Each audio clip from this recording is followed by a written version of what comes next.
Bueno, entonces vamos a hacer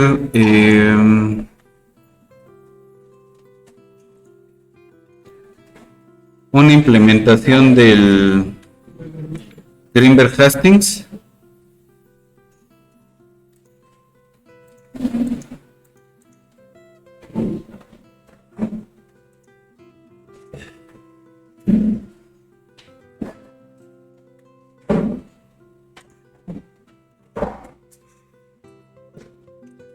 A ver.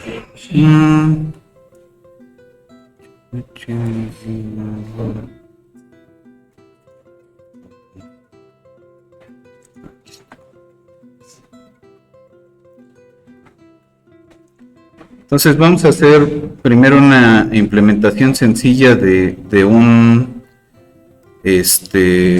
modelo en autómatas tipo Greenberg Hastings. Voy a poner primero los botones estos de Go y Setup antes que otra cosa. Setup.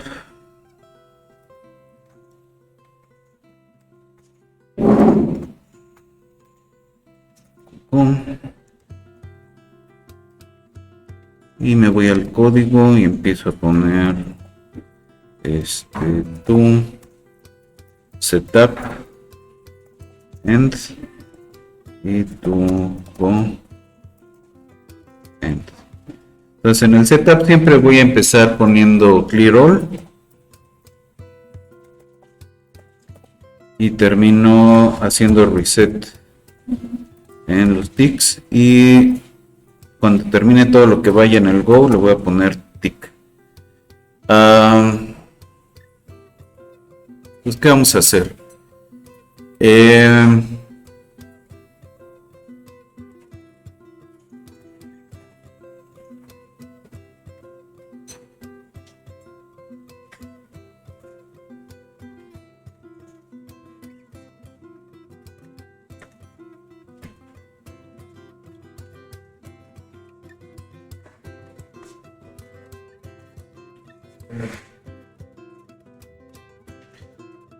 Vamos a darle propiedades a los parches.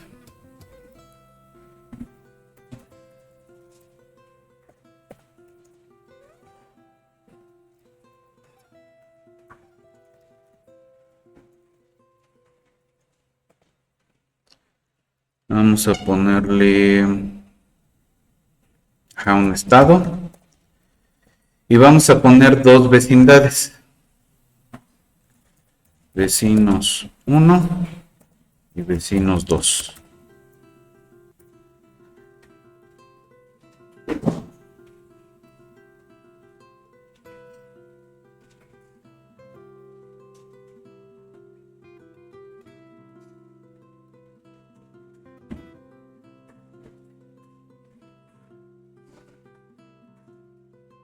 Y va a tener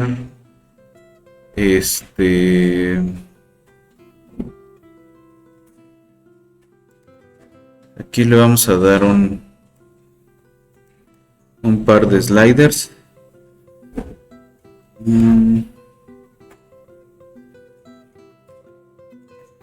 Uno va a ser S, que va a ser el número de estados.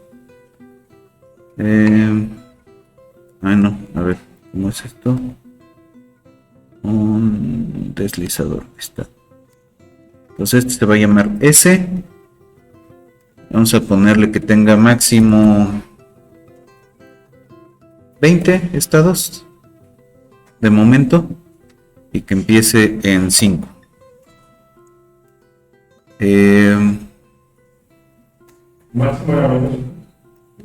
Ajá. Ahorita lo vamos a ir aumentando, pero de momento dejémoslo en 20. ¿Eh? Sí. Sí, de uno en uno.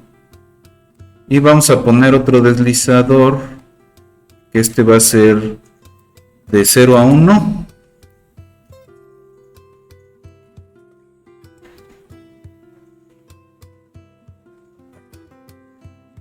Vamos a llamarle P,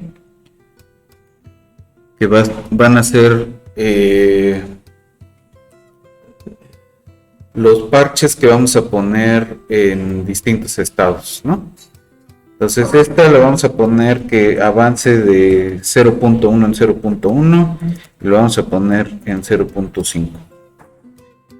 Entonces este lo podemos interpretar como una probabilidad de que inicialmente esté en alguno de los estados, de los estados excitados, ¿no? Entonces,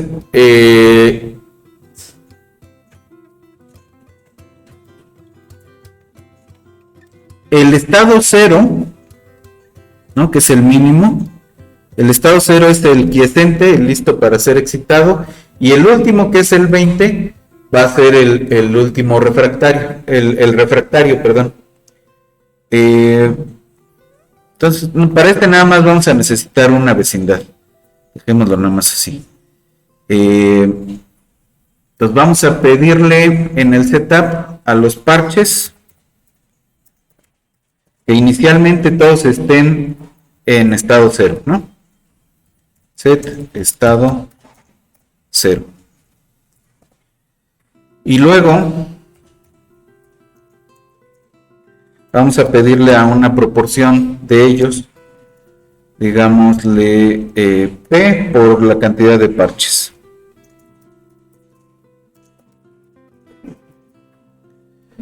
Salud. De los parches. Y le vamos a pedir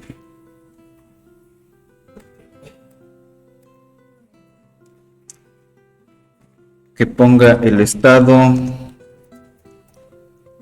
en 1 más algo aleatorio, ¿no? Random S menos 1. Fíjense que aquí hay que separar la S del menos para que sí lo interprete como operación y no como una etiqueta.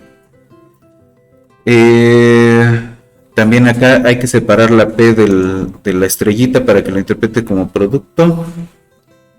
Perdón, aquí le había puesto P mayúscula a esta cosa. S menos 1. Y a estos les vamos a poner que tomen el color. Vamos a ponerle una escala entre verde y estado de 0 a S. Perdón, 0 espacio S.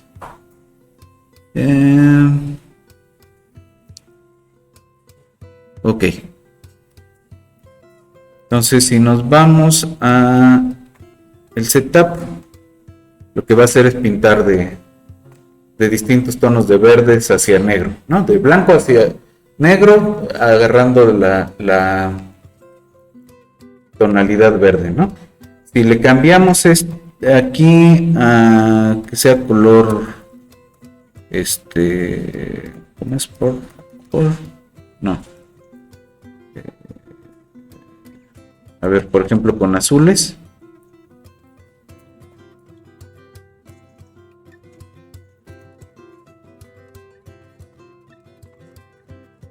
Ahí está. O con rojos.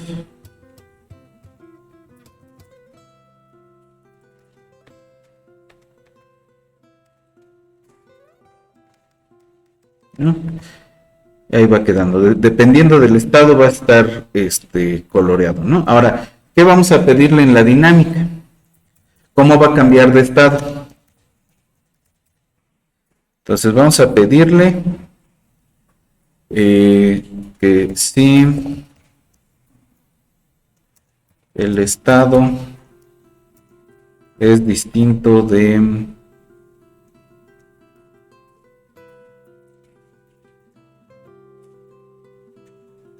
S, es decir, si no es el último refractario, entonces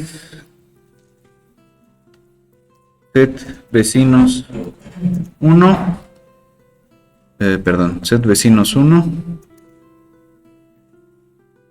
van a ser, vamos a contar count neighbors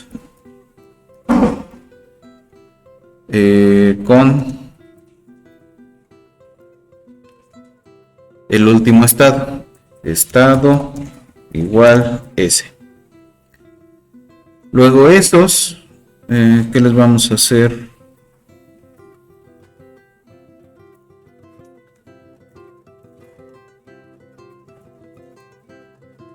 A esos les vamos a pedir que si tiramos un aleatorio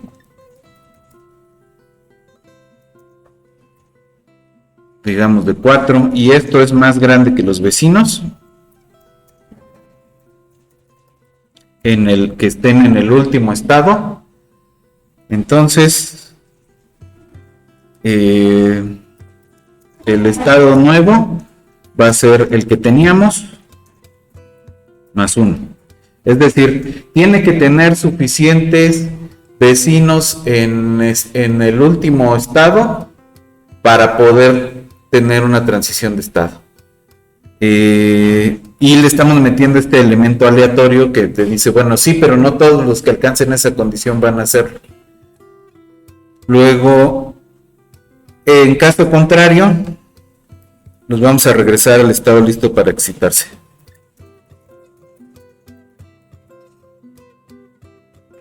Y vamos a volver a colorear. Set de color. Scale color green, ok, le había puesto red, estado 0 S, y luego de esto ya hacemos tick, según yo. A menos que haya un error, sí. 3 inputs. Taca.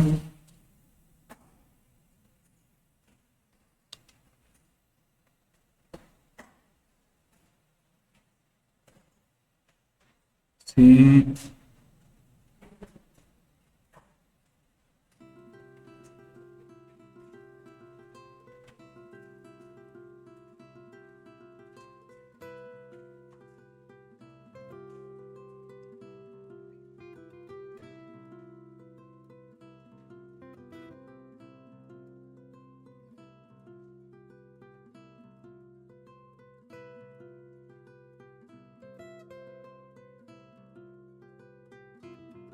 Aquí me falta uno. If else set.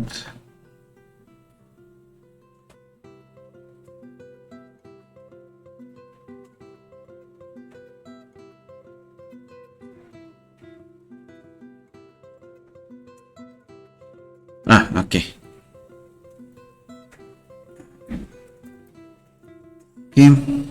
Entonces, si el estado es distinto de ese, pues vamos a contar cuántos hay, y si se pasan de 4, entonces el estado pasa al que sigue, y en caso contrario, es decir, que si está en el último, pues pasa a ser estado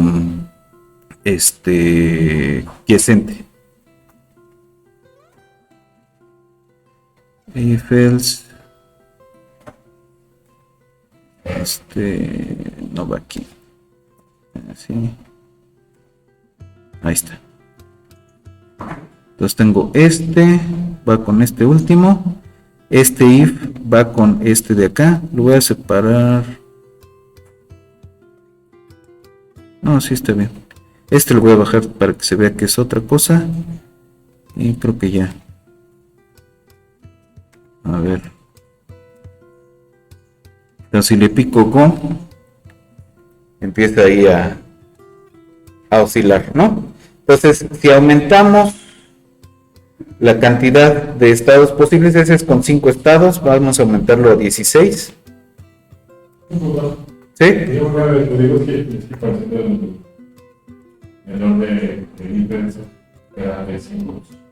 Ajá. Entonces, hay que ver los, ¿cómo se llaman? Los corchetitos. Entonces, después del if else, se cierra hasta acá, ¿no? Entonces tienes set vecinos 1 con neighbors con esto, luego el if, aquí abres otra vez corchetes, cierras corchetes, y después de ese tienes que tener 2. De aquí es el que cierra Ajá.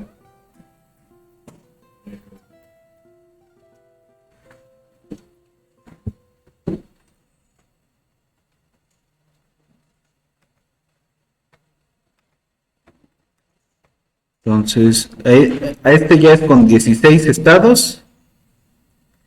Y la otra cosa es que aquí están bien mezclados, ¿no? Entonces vamos a quitarle, vamos a hacerlo un poco sesgada la mezcla. Y ya empezamos a ver, aquí le voy a cambiar a que transite por tics. Y entonces ya se empiezan a ver como algunos frentes de onda por acá, ¿no? Pero eso solo nos empieza a surgir cuando hay suficientes estados, ¿no?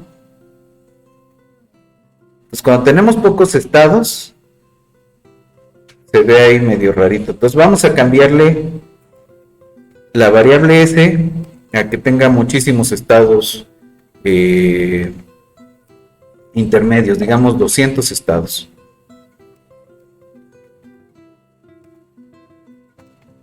Vamos a aumentarle la prueba de que esté en un estado intermedio, que esté un poquito arriba de la mitad, 0.6.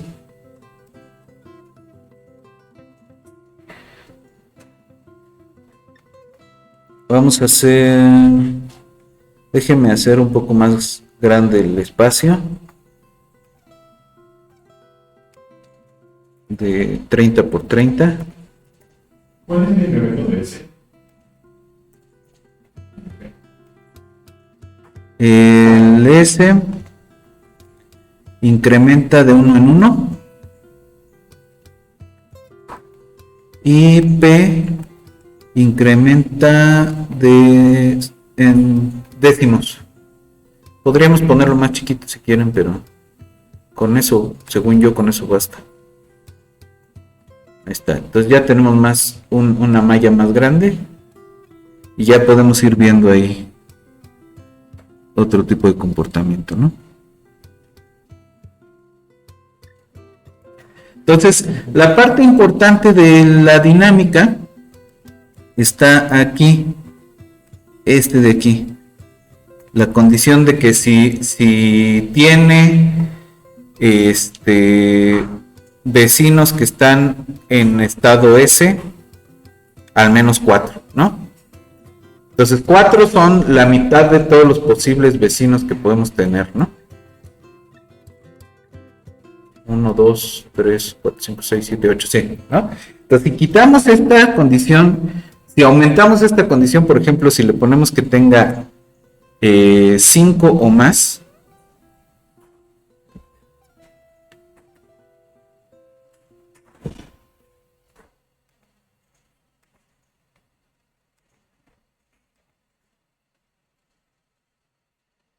se ve como más lento, ¿no?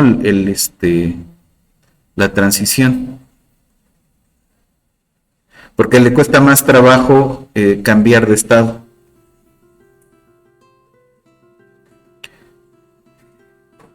Ahora, esa sensación que da como de que medio está dando la vuelta,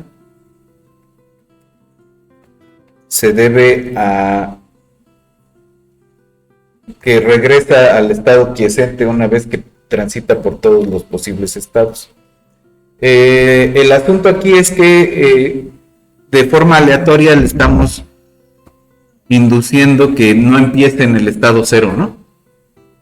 Ese era como la versión original de Greenberg y Hastings.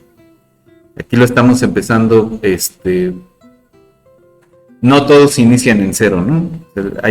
Aquí la mayoría está empezando en una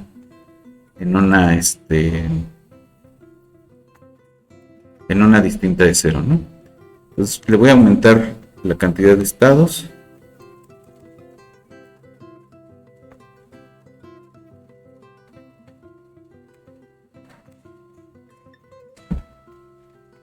Y ahí está. Y aquí tengo una minoría que está en estado excitado. ¿Sí? Por eso todos se ven oscuros. Y entonces empieza a transitar. Y entonces mientras más estados tengamos, se va a ver más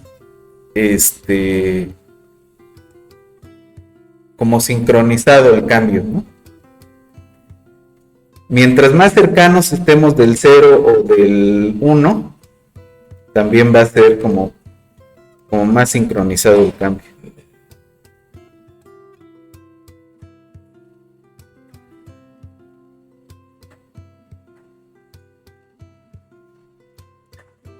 Pero si estamos acá a la mitad,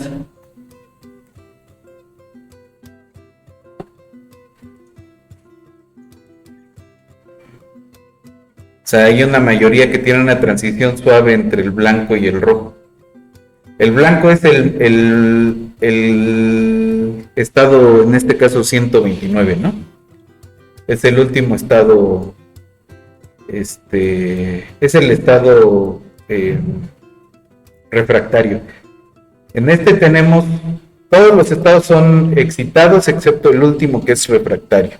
Y el 0 que es el listo para ser excitado, ¿no? El quiescente.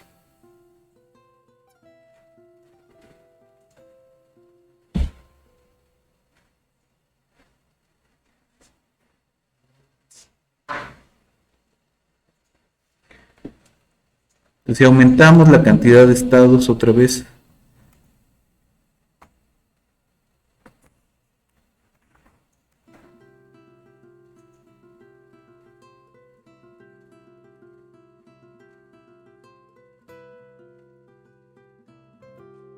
y acá le voy a cambiar de nuevo a que nada más alcance el 4.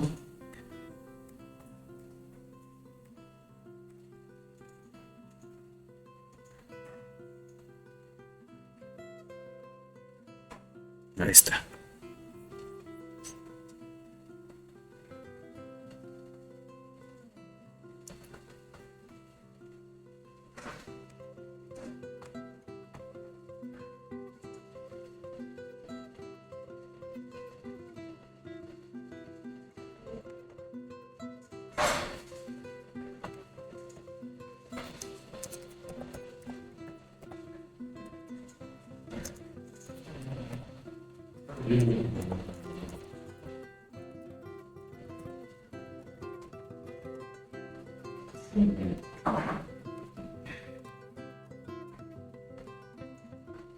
Tengo una duda. Sí. ¿Esto para qué?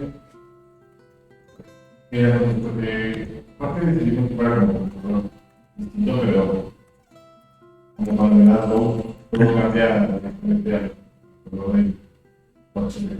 que no entiendo por qué pasa. A ver, no entiendo tu pregunta. Bueno, el setup, ¿qué hace? El setup pone todos los estados en 0 primero y luego asigna a una proporción T de parches a un estado distinto de 0, pero más chiquito que S, ¿no? Entre 1 y S menos 1, ¿sí?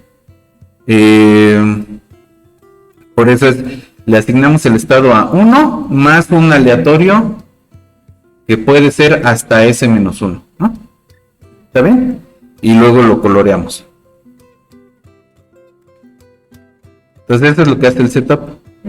Asigna un estado inicial. Entonces el estado inicial, dependiendo de la P, el estado inicial puede ser 0 o uno de los estados excitados, ¿sí?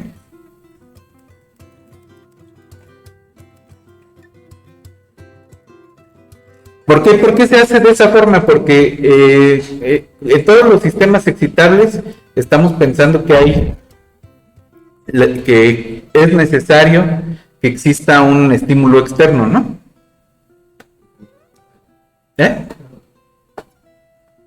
Entonces, aquí estamos suponiendo que el estímulo externo ya existió previamente a la simulación. Y entonces hay un conjunto de celdas que ya están en alguno de los estados excitados. La vecindad es el estímulo que le sirve a las celdas que están en estado 0, ¿sí? Es decir, si yo tengo suficientes vecinos en un estado excitado, entonces voy a irme al siguiente estado excitado. Un posible cambio de esta dinámica es qué tal que el nuevo estado que le asignas no es el que sigue. Es uno posterior, pero no que sea el que sigue, ¿no? Entonces empezaríamos a ver como saltos como los que se ven en este diagrama. El resto va cambiando como si estuviera practicando, no les recuerdo algo.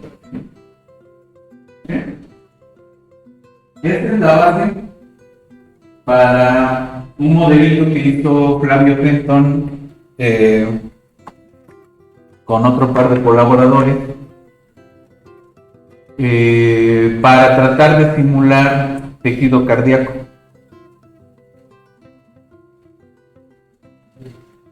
Usa una modificación del autómata de Greenberg y Haskins para tratar de observar frentes de onda en el tejido cardíaco.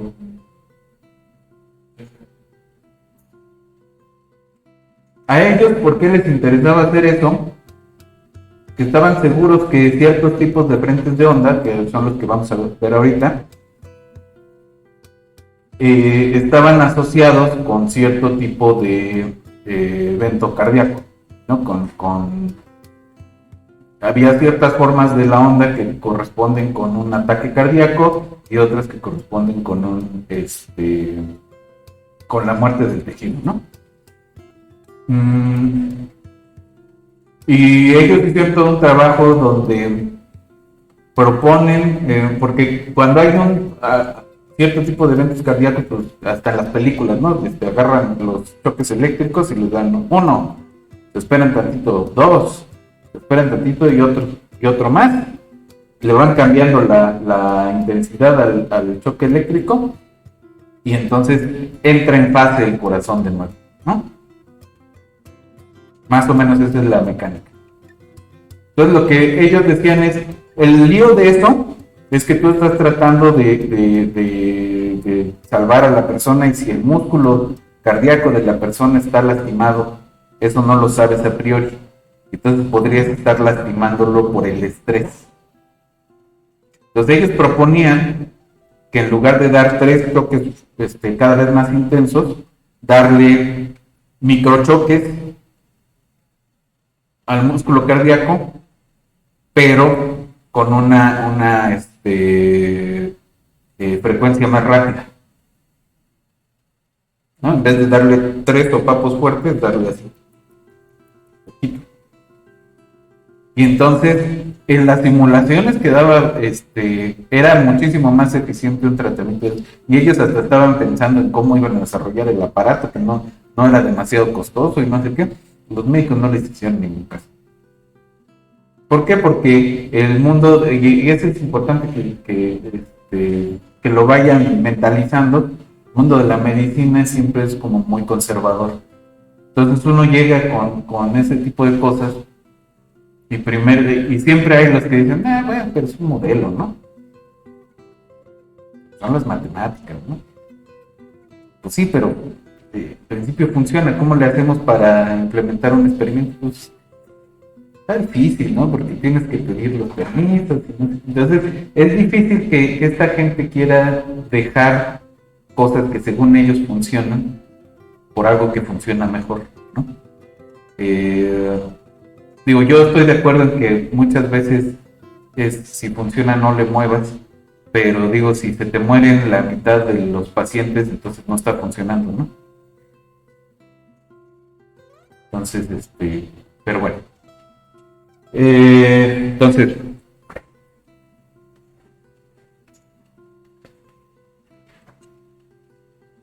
¿cómo son los frentes de onda que observaron Fenton y Karma? Y bueno, los observaron también porque los andaban buscando.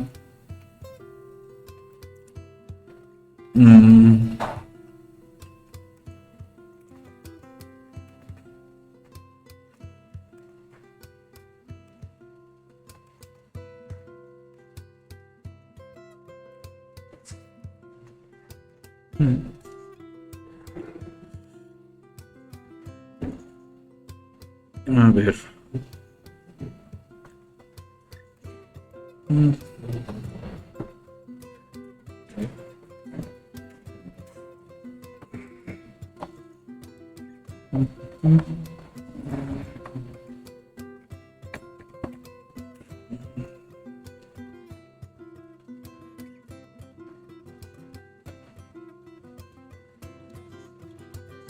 Entonces quiero que vean cómo es la reacción de Belousov-Zhabotinsky y ahorita vemos el modelito. Vamos a ver el modelito que ya viene implementado. Justamente es la modificación del Greenberg-Hastings para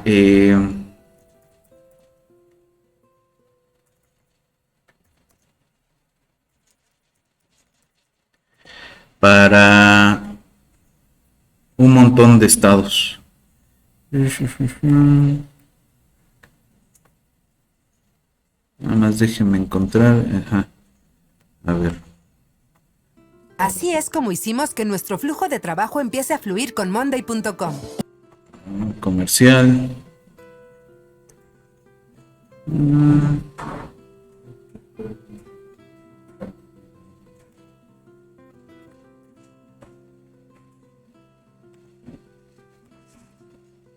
A ver.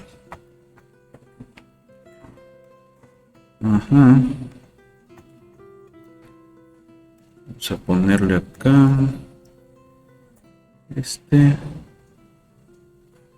Pues esta es la reacción de Belousov-Zhabotinsky. El lunes yo creo que podemos ver rápidamente cómo son las ecuaciones que simulan esta cosa. Entonces está interesante porque es una cosa que va cambiando de color. Digo, si se ve, esto es un vasito de precipitado. Si vemos el vasito, lo único que se ve es que cambia de color. Y si lo vemos desde arriba, se empiezan a ver esos patrones en espiral. Son frentes de onda, pero están haciendo espirales sobre todo el fluido. Hasta donde me acuerdo son un montón de bromuros y otras cosas las que mezclan. Son como 5 sustancias más o menos. Entonces lo interesante es que aquí entran a una... Se lo agitan tantito y empieza a oscilar. ¿Sí? Va cambiando de tonalidad hasta que vuelve a la original y luego sigue y sigue y sigue y sigue. Pero ahí estaban las sustancias.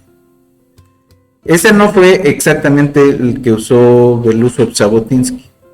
ácido malónico, bromuro de no sé qué diablos y otra cosa. Pero hay, pues han ido diferentes personas cambiándole para poder controlar cuánto agregaba al los ingredientes, ¿no? Entonces ahí acá lo van a poner a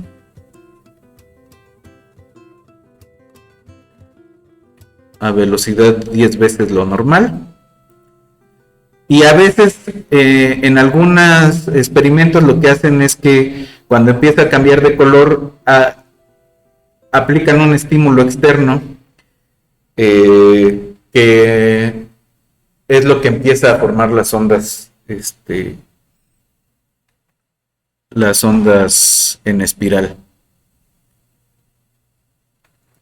Pero bueno, entonces vamos a revisar el modelito que viene en NetLogo para simular la reacción de Belousov-Zhabotinsky. Entonces, la otra vez medio habíamos visto el ejemplo, ¿no? Pero ahora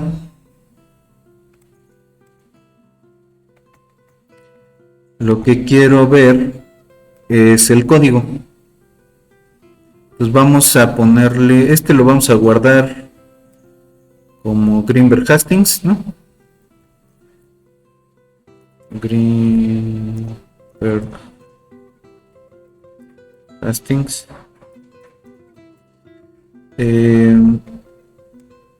Y se los mando en un rato. Y vamos a abrir los ejemplos. Entonces abrimos biblioteca de modelos, química y física, reacciones químicas, y aquí viene reacción BZ.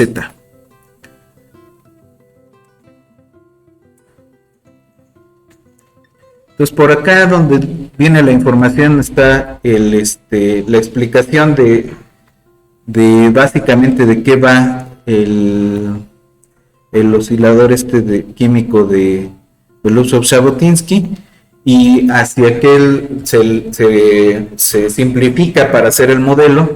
Entonces tenemos dos estados finales, un mecanismo de retroalimentación positiva y un mecanismo de retroalimentación negativa. ¿Qué significan esas retroalimentación positiva y negativa? Que va a haber ciertas sustancias secundarias que promueven que la reacción continúe hacia el siguiente estado, y ciertos que evitan, ¿no? Entonces tenemos un mecanismo como de promotor inhibidor, ¿no? Entonces, ¿cómo lo van a simular? Lo que van a hacer es, si tienes tantos vecinos en estados tales, entonces el mecanismo de inhibición es más fuerte y te vas a quedar en el estado que estás. Si tienes esta otra condición con los otros, con vecinos en otros estados, entonces el mecanismo de promoción de cambio de estado va a estar actuando y vas a cambiar al siguiente estado. ¿Sí? Entonces, básicamente es eso. Vamos a ver el código. Entonces, aquí solamente tenemos dos propiedades, que es el estado y el nuevo estado. En el setup es la misma estructura, ¿no? Se limpia y se le pide a los parches. Vas a tener el estado en un aleatorio hasta el estado máximo, y el color que vas a tener es un rojo entre 0 y el máximo de los estados, y va a estar determinado por tu estado, ¿no? Y aquí en el Go básicamente se usa este método, que es hallar un nuevo estado, y se le pide a los parches que ese nuevo estado que va a salir de este método sea el siguiente estado para los parches y que se recoloren con el nuevo con el color correspondiente al nuevo estado, ¿no? Y toda la dinámica está aquí en el método hallar un nuevo estado. Entonces, ¿en qué consiste? Se parece mucho al que hicimos, porque es una modificación del Greenberg-Hastings. Entonces, si alcanzas el máximo estado, entonces el siguiente tiene que ser el 0. Y si no estás en el máximo, entonces vamos a contar los vecinos que tienen estado distinto de 0, pero también distinto del máximo, es decir, uno de los estados excitados intermedios. Y vamos a contar también los estados que están en el estado máximo, como en el de Greenberg-Hastings. Entonces tenemos dos tipos de vecinos, los que están excitados y los que están en estado refractario, ¿sí? Entonces, si el estado es 0, y aquí le pone que es el estado susceptible o saludable, entonces el nuevo estado va a ser la parte entera de A sobre K1 más B sobre K2. K1 y K2 son dos números que se determinan acá, que son las tasas de inhibición y de promoción del cambio de estado, ¿sí? Es decir, ¿qué tanto me importan los vecinos en estado refractario y en estado excitado? ¿Sí? Entonces, tenemos ese promedio pesado, digamos. Entonces, el estado actual le vamos a llamar S a la suma del estado actual más los estados de los vecinos. Y el nuevo estado va a ser la parte entera de S entre A más B más 1 más G. ¿Quién es G? G es otro número que está por acá y que es una especie de sensibilidad, ¿sí? ¿Qué es lo que está midiendo esa sensibilidad? ¿Cuál es el efecto en los vecinos próximos? ¿Sí? No en los vecinos luego de la vecindad de Moore, sino en los que están más adelante. Entonces es una especie como de sensibilidad, ¿no? Y entonces con estos dos promedios vamos a actualizar el estado. Se parece mucho al de Greenberg-Hastings, es una modificación del de Greenberg-Hastings, pero tiene sus cosas, ¿no? Y esas cosas son las que determinan este mecanismo de inhibición-promoción, ¿no?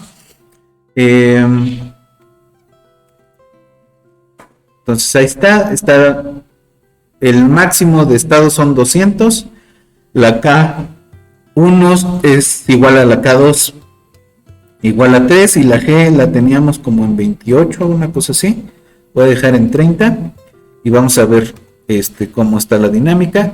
Entonces empieza a oscilar, se parece mucho al de Greenberg y Hastings, pero pronto empiezan a formarse las ondas en espiral. Y pues ahí se parece mucho a la reacción real, ¿no? Ahora, ¿por qué Fenton y Karma andaban buscando reproducir las ondas en espiral? Primero, porque ya lo habían visto en imagenología del corazón con algunas enfermedades. Segunda, se habían visto ondas que parecían ondas en espiral, patrones en el tejido que parecían ondas en espiral rompiéndose. Y la otra es que ellos ya sabían que la reacción de Belousov-Zhabotinsky tiene la particularidad de que genera como comportamiento emergente esas ondas en espiral. Y entonces la pregunta que ellos tenían era, ¿será que detrás de estas enfermedades cardíacas hay un mecanismo como el de la reacción de Belousov-Zhabotinsky? ¿Y cuál es ese mecanismo? Justamente esto de la inhibición y promoción del cambio de estado. ¿Sí?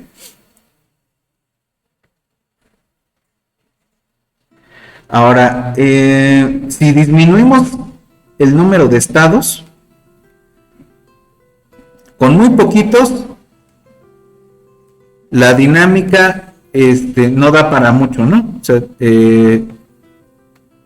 se homogeneiza rápidamente. Entonces hay un umbral de estados que nos permiten ver diferentes patrones. Y hay un umbral donde sí se forman las ondas en espiral. Entonces, digamos, es un zoológico de patrones en tejidos de medios excitables, ¿no? Esto no lo podemos hacer con las ecuaciones diferenciales que modelan las reacciones parecidas a las de Belousov-Zhabotinsky.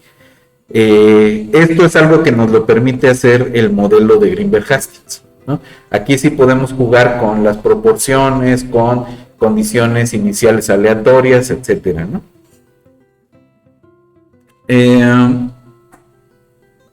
Entonces es 70 estados más o menos. Con 100 estados ya empieza a verse otra cosa, ¿no? Ya empezamos a ver como esa especie de pálpitos y ya se empiezan a formar espirales, ¿no? Entonces, más o menos en 100 es el umbral donde podemos empezar a ver las espirales, ¿sí? Ahora, ¿qué pasa si cambiamos estas casas? Digamos que es más importante tener vecinos en estados excitados. Mucho más importante, ¿no? Se rompen las espirales y de hecho se homogeneizan. Hagámosle al revés. Supongamos que es más importante el papel de los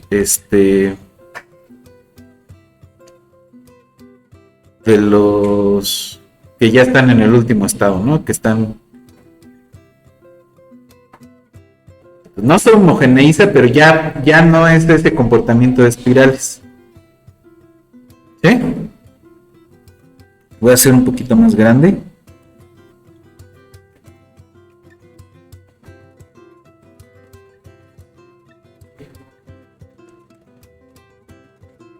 Este comportamiento se parece mucho a unos modelos que le llaman de votaciones, que es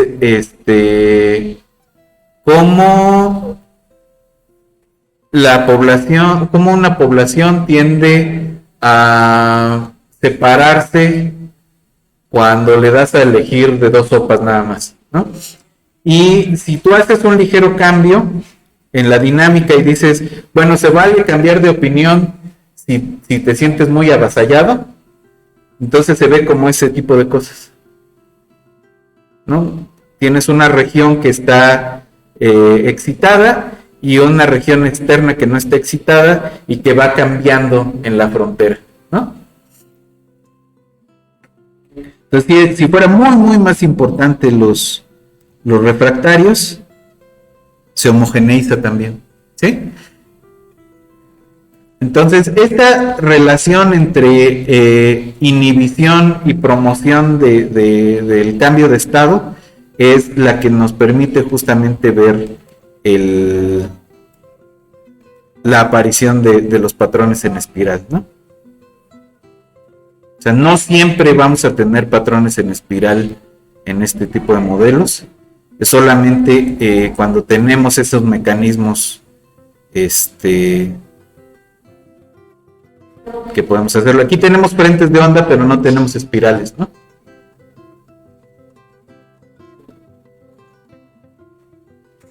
Y esta parte tiene cierta fractalidad que eso luego podríamos verlo.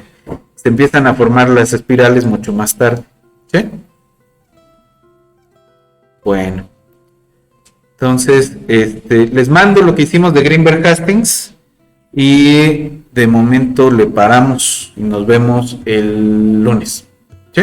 Entonces el lunes vemos la matemática que nos saltamos estos días. Y pues ya terminaríamos la parte de sistemas excitables, ¿sí? Y empezamos con ¿cómo se dice esto? Osciladores que se sincronizan, ¿sí? Pero eso lo vamos viendo en la siguiente semana. Bueno, entonces nos vemos el lunes.